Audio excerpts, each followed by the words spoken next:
조지호 경찰청장은 앞서 비상계엄 선포 사실을 언론 보도를 통해서 알았다고 밝혔는데요.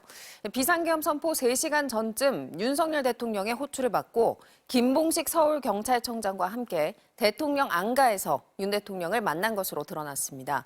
이 자리에서 계엄 당일 지시사항이 전달된 것으로 전해졌습니다. 고재민 기자입니다.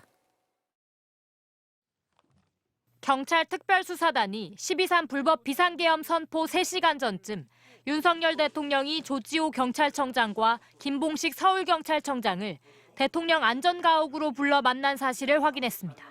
이 자리에서 윤 대통령은 계엄군이 장악할 대상기관과 인물 등이 적힌 A4 한 장 분량의 지시사항을 조 청장에게 전달한 것으로 전해졌습니다. 장악 대상 기관에는 MBC 등 일부 언론사들도 포함된 것으로 알려졌습니다. 또 이 자리에는 김용현 전 국방장관도 함께 있었던 것으로 조사됐습니다. 당초 조 청장은 앞서 국회에 출석해 계엄 선포 사실을 언론 보도 전까지 몰랐다고 말했습니다. 청장님, 예. 대통령 계엄 비상계엄을 언제 알았나요, 처음에?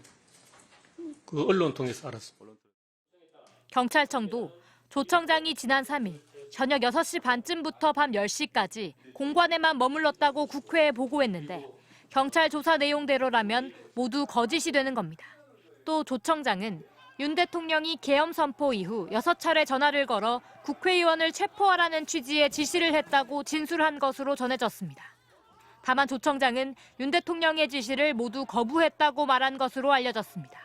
어제 조지호, 김봉식 두 사람을 비상계엄 선포 당시 국회 봉쇄를 지시해 국회의원들의 출입을 막는 등 내란 혐의로 긴급 체포한 경찰은 이르면 오늘 두 사람에 대한 구속영장 신청 여부를 결정할 예정입니다.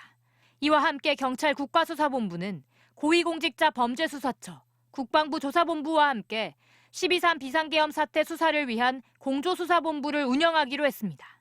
검찰을 제외한 협력체계를 구축한 건데 이에 따라 영장 청구를 위해 검찰을 거쳐야 했던 경찰 수사는 공수처와의 공조로 가속도가 붙을 것으로 보입니다.